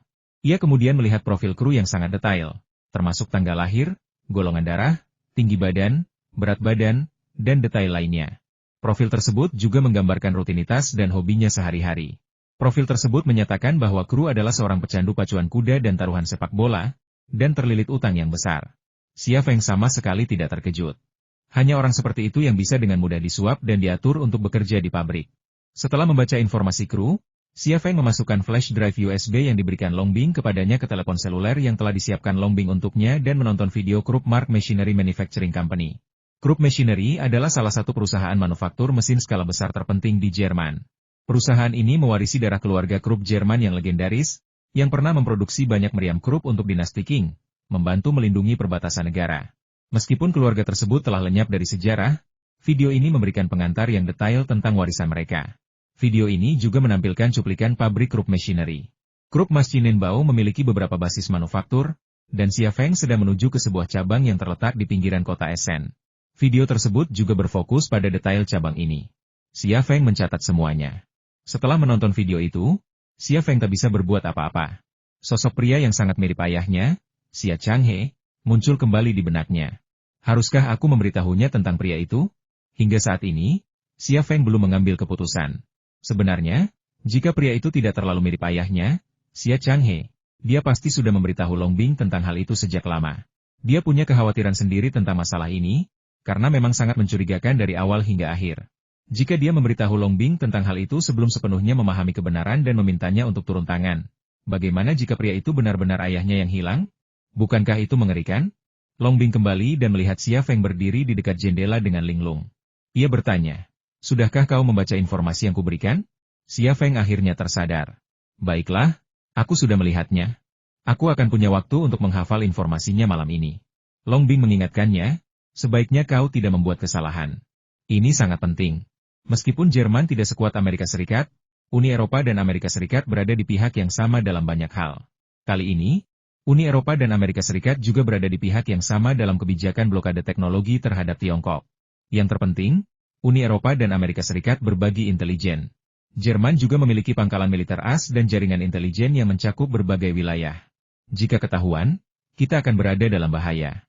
Xia Feng tersenyum kecut. "Kau membuat kami terdengar seperti mata-mata. Apa kami sedang melakukan spionase?" Long Bing berkata, "Tidak ada salahnya kamu berpikir seperti ini. Singkatnya, berhati-hatilah dan waspadalah dalam segala hal yang kamu lakukan. Ingat itu?" Xia Feng mengangguk. "Ayo, kita jalan-jalan dulu, beli kebutuhan sehari-hari, dan kenali lingkungan di sini," kata Long Bing. Xia Feng tiba-tiba teringat sesuatu. "Oh, ya? Kamu tidak pernah memberitahuku apa hubungan kita. Kalau ada yang bertanya, bagaimana aku harus menjawabnya?" Long Bing menatap Xia Feng dengan tatapan aneh. Ia terdiam sejenak sebelum berkata, "Para petinggi telah memutuskan bahwa akulah istrimu." "Hah?" Xia Feng tampak terkejut. "Hal sebesar ini baru diberitahukan kepadaku sekarang? Para petinggi terlalu lambat, ya? Aku sama sekali tidak siap. Persiapan macam apa ini? Ini tidak nyata." Long Bing memutar matanya ke arah Xia Feng. "Awalnya, mereka memintaku berpura-pura menjadi pacar atau tunanganmu. Tetapi karena itu tidak baik untuk identitasku, mereka mengadakan pertemuan lagi dan memintaku berpura-pura menjadi istrimu. Kita baru menikah 6 bulan. Dan kau dan aku datang ke Amerika Serikat bersama untuk mengejar karir. Aku tidak butuh pekerjaan, kau saja yang membiayaiku. Xia Feng, sebenarnya, kami melakukan ini untuk berjaga-jaga terhadap investigasi mendadak oleh administrasi imigrasi Jerman atau administrasi ketenagakerjaan. Ini hanya untuk menutupi identitas kami dengan lebih baik, dan kami harus memperhatikan beberapa detail, kata Long Bing. Xia Feng berkata, baiklah, Laura. Laura adalah nama Jerman Long Bing, dan dia juga memiliki nama Cina palsu, Chen Li. Long Bing mengulurkan tangan dan memegang tangan Xia Feng, berkata dengan penuh kasih sayang, Lukas, ayo pergi. Ia tiba-tiba berperan sebagai istri Lukas, tetapi Xia Feng belum terbiasa. Ia tertegun sejenak sebelum perlahan-lahan rileks. Perbedaan ini tak terelakkan, karena bagaimanapun juga, Long Bing adalah seorang agen profesional, sementara ia hanyalah orang biasa. Keduanya meninggalkan gedung apartemen dan berjalan-jalan serta berbelanja di jalan-jalan terdekat. Long Bing dengan sempurna memerankan karakter sang istri, terus-menerus menggenggam tangan Xia Feng atau menggodanya, memintanya membelikan sesuatu yang disukainya. Xia Feng merasa tiba-tiba menjadi pribadi yang sama sekali berbeda. Bukan lagi Long Bing yang dingin seperti yang dikenalnya, melainkan wanita yang lembut dan menyenangkan. Mereka berdua pergi dengan tangan kosong, tetapi kembali dengan tas penuh barang. Begitu memasuki ruangan, Xia Feng merasa lega. Ia berkata, kita tidak perlu bersikap seperti ini, kan? Kurasa tidak akan ada yang menyadari kita. Long Bing menggelengkan kepalanya dan berkata dengan serius, dimanapun kita muncul, akan selalu ada orang yang memperhatikan kita. Satu-satunya perbedaan adalah apakah mereka memperhatikan dengan sengaja atau tidak. Bisakah kau tahu apa tujuan tersembunyi seseorang di dalam hatinya? Kau tidak bisa. Jadi kau tidak bisa yakin siapa agen yang menyamar atau petugas intelijen. Di sini, karena apa yang harus kita lakukan, kita harus memasuki peran kita masing-masing setiap menit. Hanya dengan cara ini kita dapat menghindari ketahuan karena kelalaian kapanpun. Setelah jeda, ia melanjutkan, ini bisa dianggap sebagai pelajaran baru untukmu. Memang, meskipun Xia Feng memiliki kemampuan untuk melihat isi hati seseorang, ia tidak dapat melihat rahasia atau motif tersembunyi di dalamnya. Dengan begitu banyak orang di jalan, siapa yang tahu jika ada agen atau personel intelijen yang bersembunyi di antara mereka? Baiklah, aku akan mengingatnya. Tatapan Xia Feng tanpa sengaja jatuh pada satu-satunya tempat tidur ganda di kamar itu. Tiba-tiba ia teringat sesuatu dan raut wajahnya menjadi sedikit gugup. Apakah setiap menit yang kau sebutkan juga termasuk waktu tidur? Long Bing mengangguk sedikit. Xia Feng mengangkat tangannya dan menunjuk ke arah tempat tidur ganda, sambil berkata ragu-ragu, kalau begitu malam ini kita. Long Bing mengangguk lagi, ayo tidur bersama. Xia Feng membeku di tempat. Pikirannya tak bisa berhenti membayangkan dirinya dan Long Bing tidur di ranjang yang sama. Dan bayangan itu membuatnya semakin gugup. Long Bing menatap Xia Feng. Jika kau punya pikiran jahat atau ingin berbuat jahat, aku akan. Ia mengangkat satu tangan, lalu membuat gerakan gunting dan membentak. Xia Feng menatapnya tanpa berkata-kata. Makan malamnya adalah hidangan Jerman asli. Berisi ham, bacon, sup asam, dan salad buah. Bagi Xia Feng, memasak hidangan eksotis semudah melihat resep dan teknik memasaknya. Di dapur, ia tak perlu berpura-pura. Ia sudah menjadi suami yang hangat dan penyayang. Setelah makan malam, Xia Feng meringkuk di sofa ruang tamu yang kecil dan menonton TV, menunda tidurnya. Namun, sekeras apapun ia menunda, ia tetap harus tidur. Di sisi lain, Long Bing jauh lebih alami daripada Xia Feng. Ia sudah tidur 1 jam sebelum Xia Feng. Ketika Xia Feng masuk, ia sudah tertidur. Tidak ada cahaya di ruangan itu, tetapi itu tidak menghalangi Xia Feng untuk melihat dengan jelas apa yang terjadi di tempat tidur. Long Bing mengenakan piyama tipis, hanya ditutupi selimut tipis musim panas, kakinya yang jenjang terekspos ke udara. Berbaring miring, ia memamerkan lekuk tubuhnya, pinggang ramping, dan pinggulnya yang indah, memberinya aura memikat yang tak terlukiskan. Xia Feng mendesah pelan dan naik ke tempat tidur. Ia tidak terbiasa memakai piyama, tetapi kali ini adalah acara khusus, jadi ia mengenakan piyama, kemeja lengan pendek, dan celana pendek. Tempat tidur dipenuhi aroma samar tubuh Long Bing. Bagi Xia Feng, aroma wanita seperti ini tidak menyenangkan, tetapi justru membuatnya tidak nyaman, membuatnya gugup. Setelah berbaring, ia tidak berani bergerak. Tidak mau selimut, Long Bing tiba-tiba berbalik dan menatap Xia Feng di sampingnya. Xia Feng terkejut olehnya, apakah kamu tidak tidur? Kamu gugup. Aku? Bagaimana mungkin aku gugup? Long Bing terkekeh pelan, oke, aku salah. Kamu sama sekali tidak gugup. Mau selimut? Xia Feng mengangguk. Long Bing menyelimuti Xia Feng, dan keduanya pun tidur di ranjang yang sama. Lalu, tak satu pun dari mereka berbicara, dan mereka pun tertidur dengan mata terbuka. Tempat tidurnya kecil, hanya 1,5 meter, sehingga agak sempit untuk 2 orang dewasa. Paha Xia Feng menempel di paha Long Bing, dan lengan mereka tak terhindarkan bersentuhan. Hal ini agak canggung. dan mereka berdua tiba-tiba memilih tidur menyamping. Namun, dengan gerakan ini, bokong mereka diam-diam saling bertabrakan. Area dada Longbing terasa lembut dan elastis, seolah mengandung arus listrik misterius. Xia Feng merasakan sengatan listrik dan seluruh tubuhnya membeku. Ketika bokong mereka bersentuhan, mereka berdua membaringkan tubuh mereka lagi, berubah dari berbaring menyamping menjadi berbaring datar. Longbing menatap Xia Feng. Xia Feng menatap langit-langit. Entah berapa lama kemudian, Xia Feng tiba-tiba merasa lengannya yang menyentuh Longbing agak gatal. Ia mengulurkan tangan untuk menggaruknya, tetapi tanpa sengaja menyentuh bagian Longbing yang sangat lembut. Maaf, aku tidak bermaksud begitu, Xia Feng menjelaskan dengan cepat. Longbing mengulurkan tangannya dari bawah selimut, membuat gerakan gunting di depan Xia Feng, dan mengklik tanpa suara. Xia Feng, keesokan paginya, Xia Feng tiba di pabrik Rup Mark Mas Cinenbao di pinggiran kota Essen. Saat itu pukul 7.40. Orang Jerman biasanya mulai bekerja pukul 8, dan ia tiba 20 menit lebih awal untuk memberikan kesan yang baik di hari pertamanya. Setelah menanyakan arah, Xia Feng menemukan kantor HRD. Karena tidak melihat siapapun di dalam, ia berdiri di dekat pintu dan menunggu. Sementara itu, orang-orang berpakaian rapi mulai memasuki gedung, masuk ke berbagai kantor untuk memulai pekerjaan mereka. Sekitar pukul 7.56, seorang pria parubaya tiba di pintu kantor Departemen Sumber Daya Manusia. Meskipun ini adalah pertemuan pertama mereka, Xia Feng langsung mengenalinya sebagai kru. "Halo, Tuan Crewe," sapa Xia Feng dalam bahasa Jerman. Kru menatap Xia Feng dan bertanya ragu-ragu, "Lukas?" Xia Feng mengangguk. "Ya, aku Lukas. Tolong jaga aku." Crewe berkata, "Masuklah, aku perlu bicara denganmu tentang pekerjaan." Xia Feng mengikutinya ke dalam kantor. Perabotan di dalamnya sederhana, ruang kantor bersama, beberapa meja, dan dispenser air. Itu saja. Kelu duduk di kursi kantornya, berputar setengah lingkaran, dan menatap Xia Feng. "Apakah kamu pernah punya pengalaman bekerja di bidang permesinan?" Xia Feng bisa mendengar dengan jelas, tetapi ia berpura-pura kesulitan mendengarkan. Ia terdiam beberapa detik sebelum berkata, "Baiklah, saya punya pengalaman kerja di bidang ini. Tuan Crewe, ini resume saya, silakan lihat." Setelah itu, ia memegang resume yang telah ia siapkan sejak lama dengan kedua tangan dan menyerahkannya kepada Crewe. Kru bahkan tidak meliriknya. "Tidak perlu melihatnya. Kamu hanya perlu melakukan pekerjaan-pekerjaan kecil untuk para mekanik dan membiasakan diri dengan operasi-operasi dasarnya." "Tapi aku harus menugaskan mekanik yang mana?" Benar-benar merepotkan. Tepat saat itu, seorang wanita berkostum biru masuk. Ia masih muda, tingginya hanya sekitar 175 cm, dengan lekuk tubuh yang luar biasa seksi. Ia tinggi, dan terlebih lagi, fitur wajahnya sangat menawan. Mata birunya, khususnya, tampak sangat jernih, bagai permata biru di lautan sangat memikat. Bibirnya pun montok, lembut, dan lembab. Bibir seperti ini akan membuat pria manapun dengan imajinasi yang kaya tak kuasa menahan diri untuk berfantasi menciumnya. Atau bahkan lebih buruk lagi. Ia memiliki lencana yang disematkan di dadanya, yang menjelaskan pekerjaannya sebagai mekanik senior. Namanya Anina. Di Jerman, mekanik wanita bukanlah hal yang aneh. Namun mekanik wanita yang cantik, seksi, dan muda seperti itu jarang ditemukan, belum lagi jabatannya yang jauh lebih tinggi daripada mekanik biasa. "Anina, apa yang kau lakukan di sini?" Kru tersenyum, tetapi senyumnya tampak vulgar dan cabul. Sambil berbicara, matanya terpaku pada area dada Anina yang indah, dan dari gerakannya, mudah untuk mengetahui bahwa ia sedang memikirkan sesuatu yang cabul. Anina sedikit mengernyit dan berkata, "Saya di sini untuk meminta bantuan.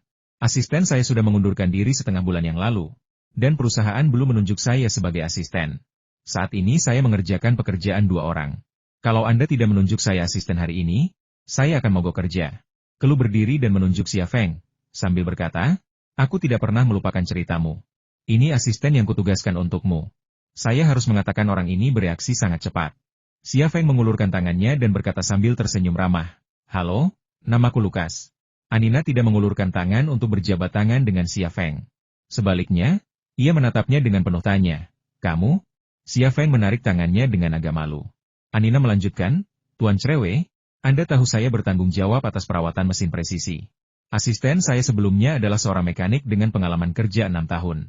Sekarang Anda malah memberi saya seseorang yang begitu muda, dan orang Asia. Apa Anda bercanda?" Kelu berkata, "Di mana aku bisa menemukan asisten yang cocok seperti itu? Ini dia. Kalau kamu mau, ambil saja. Kalau kamu tidak mau, lupakan saja. Aku akan memberikannya kepada orang lain." "Kapan asistenku akan datang?" "Sulit untuk mengatakannya. Kalau aku memberikannya padamu tapi kamu tidak menginginkannya, kamu harus menunggu setengah tahun meskipun kita bergegas, kata kru. Kamu? Anina tampak sangat marah, lalu menatap Xia Feng. Apakah kamu punya pengalaman kerja yang relevan? Xia Feng berkata, saya punya beberapa pengalaman. Saya beri kamu masa percobaan 3 hari. Kalau kamu tidak suka, kamu boleh keluar. Untuk menjadi asisten saya, kamu harus cakap. Kalau kamu tidak punya kemampuan, saya lebih suka tidak punya asisten. Anina sama sekali tidak sopan. Xia Feng sama sekali tidak marah. Kalau kamu tidak puas, aku akan pergi sendiri. Ikut aku. Anina meninggalkan kantor HRD dengan enggan. Xia Feng mengangguk pada keluh sebagai tanda terima kasih, lalu pergi bersama Anina. Anina membawa Xia Feng ke sebuah bengkel tempat banyak pekerja berseragam kerja sedang bekerja. Ada yang memotong material, ada yang menggunakan mesin bubut untuk memproses komponen, dan ada pula yang merakit produk mekanis. Suasananya sangat ramai. Xia Feng mengira bengkel ini adalah tempat kerjanya, tetapi Anina membawanya melewati bengkel dan sampai di gudang terpisah di belakang bengkel. Xia Feng terkejut saat memasuki gudang, karena ia melihat tank Leopard 2 yang telah dibongkar menjadi 8 bagian dan mesin tank yang telah dibongkar menjadi beberapa bagian. Gudang Anina juga berisi mesin CNC super presisi, serta peralatan potong dan las. Peralatan itu lengkap. Melihat semua peralatan ini, hati Xia Feng tiba-tiba tergerak. Hanya aku dan dia di sini, jadi risiko aku mencuri rahasia jauh lebih kecil. Kali ini, aku benar-benar beruntung. Disinilah saya bekerja, kata Anina. Seperti yang Anda lihat, tanggung jawab utama saya adalah pemeliharaan. Apakah Anda punya pengalaman di bidang ini? Xia Feng ingin menolak, tetapi setelah berpikir sejenak, dia berkata, saya punya beberapa pengalaman, jadi saya bisa meringankan beban kerja Anda. Anina menatap Xia Feng lagi. Bahasa Jermanmu bagus, tapi hanya pandai berbicara saja tidak cukup. Bisakah kamu memahami beberapa buku panduan profesional? Xia Feng mengangguk. Aku kurang lebih mengerti. Datang ke Jerman adalah impianku. Aku belajar bahasa Jerman secara otodidak selama 3 tahun. Anina dengan santai mengambil buku panduan berbahasa Jerman dari meja kerjanya dan melemparkannya ke Xia Feng. Aku tidak begitu percaya padamu. Bacakan saja. Xia Feng membolak-balik manual dan membaca perlahan. Produk ini cocok untuk tambang terbuka. Produk ini diproduksi oleh Krupp Mark. Perusahaan kami memiliki semua paten untuk produk ini. Perhatian. Xia Feng sebenarnya bisa membaca manual dengan lancar, tetapi ia sengaja memperlambat dan salah mengucapkan beberapa kata. Ini adalah nasihat Long Bing, dan ia tidak melupakannya. Setelah mendengarkan bacaan Xia Feng, ekspresi Anina akhirnya sedikit mereda. Lumayan, bahasa Jermanmu sudah sangat bagus sejauh ini. Tunjukkan kemampuanmu. Dalam 3 hari, jika kamu bisa mendapatkan persetujuanku, kamu bisa tetap bekerja. Xia Feng berkata, saya siap. Apa pekerjaan saya hari ini? Anina melihat sekeliling dan menunjuk ke sebuah sepeda motor yang terparkir di gudang. Kamu bilang kamu punya pengalaman memperbaiki mesin, katanya. Motor itu milikku. Masih bisa dikendarai, tapi sangat lambat, dan ada suara mesin yang tidak berfungsi. Bisakah kamu memperbaikinya? Xia Feng meliriknya. Ternyata itu adalah motor Harley Davidson Breakout. Di Tiongkok, motor ini terjual hampir 300.000 yuan, menjadikannya Rolls-Royce-nya motor. Namun, bukan nilai motor itu yang menjadi inti masalahnya. Intinya adalah Anina tidak pernah mempercayainya. Ia memintanya untuk memperbaiki motor itu, jelas-jelas ingin mempersulitnya. Mata Anina berkilat jijik. Ia berkata, kenapa? Kamu tidak tahu cara memperbaikinya? Di Jerman, bahkan mekanik non-profesional pun bisa memperbaiki sepeda motor. Mekanik Cina MU saja tidak bisa melakukan itu. Xia Feng dapat melihat bahwa Anina tampaknya memiliki kecenderungan rasis dan dia memandang rendah orang Asia. Xia Feng tidak punya pengalaman memperbaiki sepeda motor, tetapi kata-kata Anina membuatnya kesal. Ia menatap Anina tajam, senyum sinis tersungging di bibirnya. Itu kan cuma sepeda motor? Susahnya? Beri aku waktu 1 jam, dan aku akan memperbaiki semua masalahnya. 1 jam? Anina menatap Xia Feng dengan heran, lalu tertawa. Lukas, benarkah? Kau bercanda? Xia Feng berkata, aku tidak bercanda. Anina mendengus pelan. Lukas, kau tahu, motor ini alat transportasiku. Aku mengendarainya ke kantor, dan aku tidak tahu apa yang salah dengannya. Kalaupun aku ingin memperbaikinya, aku perlu membongkar mesinnya dan memeriksanya dengan saksama, lalu mencari cara untuk menyelesaikan masalahnya. Harus kukatakan padamu, bahkan untukku, itu akan memakan waktu setidaknya 5 jam. Kau bilang kau bisa memberantas semua masalahnya dalam 1 jam.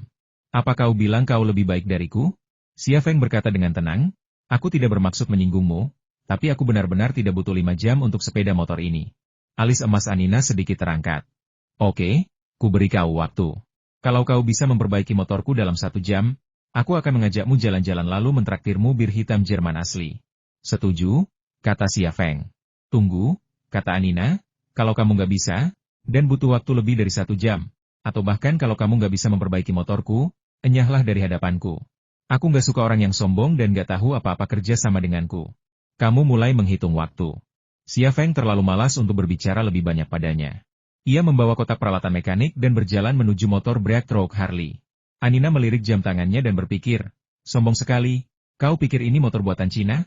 Tanpa alat uji profesional, kau pikir bisa memperbaiki Break Trukku hanya dengan tangan dan matamu? Dalam 1 jam, kau akan lenyap dari pandanganku. Xia Feng menghampiri sepeda motor Break Truk dan mengamati bodinya sejenak dengan tenang sebelum menatap mesinnya. Ia tampak tenggelam dalam pikirannya, tak bergerak selama 2 menit penuh. Oh! Anina tertawa mengejek, apa? Kamu nggak tahu? Jangan sok tahu. Tetapi pada saat ini, Xia Feng tampaknya telah menemukan dan memastikan sesuatu, jadi dia mengambil kunci pas dan mulai membongkar mesin lokomotif. Hei, kata Anina, motorku harganya 20.000 euro. Kalau kamu merusaknya, aku akan minta ganti rugi. Xia Feng berbalik dan menatapnya. Bisakah kau tutup mulut? Anina tertegun di tempat. Apakah ini sikap yang seharusnya dimiliki seorang asisten? Apa cara termudah untuk memperbaiki produk mekanis, termasuk mesin sepeda motor? Solusi paling sederhana adalah dengan melihat komponen yang rusak sekilas, menggantinya, dan selesai. Namun, tak seorang pun di dunia ini dapat melihat persis apa yang rusak di dalam mesin. Bahkan mekanik paling berpengalaman pun mengandalkan pengalaman mereka untuk menentukan komponen mana yang rusak, lalu membongkar dan memeriksanya. Namun, bahkan mekanik paling berpengalaman pun sering salah menilai. Lagi pula, telinga dan pengalaman tak dapat menggantikan mata. Namun, Xia Feng adalah satu-satunya pengecualian di dunia ini, karena mata kirinya dapat melihat apapun, melihat hal-hal yang tak dapat dilihat orang lain. Faktanya, dalam 2 menit yang ia habiskan untuk mengamati mesin lokomotif, ia telah memahami seluruh struktur dan menemukan masalahnya. Endapan karbon yang berlebihan telah menyebabkan batang penghubung salah satu piston mesin patah, mengakibatkan ketidaksejajaran piston dan celah yang berlebihan, yang menyebabkan kelemahan dan suara yang tidak biasa. Untuk memperbaiki masalah tersebut, ia hanya perlu mengganti ring piston dan batang penghubung serta membersihkan endapan karbon di dalam mesin. Xia Feng membongkar mesin dengan sangat cepat. Hanya dalam 1/4 jam, ia berhasil membongkar mesin lokomotif Break Truk dan melepas ring piston yang bermasalah. Anina menyaksikan seluruh proses dari samping. Selama beberapa menit pertama, ia dipenuhi kekhawatiran dan penyesalan karena menggunakan motornya sendiri untuk menguji kemampuan Xia Feng. Namun, seiring gerakan Xia Feng yang semakin lincah dan terampil, gelombang kebingungan pun merayap masuk, dan ia tak kuasa menahan diri untuk bertanya-tanya apakah Xia Feng benar-benar bisa memperbaiki motornya. Akhirnya, ketika Xia Feng melepas piston yang rusak tanpa memeriksanya, ia ternganga. Alasan keheranannya sederhana bahkan jika ia, seorang mekanik ulung yang memproklamirkan diri, yang sedang memperbaiki motor itu, ia tak akan pernah bisa menemukan penyebabnya secepat itu. Xia Feng melepaskan batang penghubung yang terhubung ke piston, lalu berdiri dan berjalan ke mesin las untuk memperbaiki dan mengelas retakan pada batang penghubung. Anina kembali kehilangan kesabaran dan mencondongkan tubuh ke depan. Kamu malah pakai las untuk memperbaiki bagian-bagian mesin sepeda motor yang rapuh. Sombong banget, ya? Tahu nggak? Nambah atau kurangin beban sedikit aja bisa bikin mesinnya nggak berfungsi dengan baik. Meskipun dia masih memiliki sikap bertanya, nadanya jauh lebih sopan daripada sebelumnya.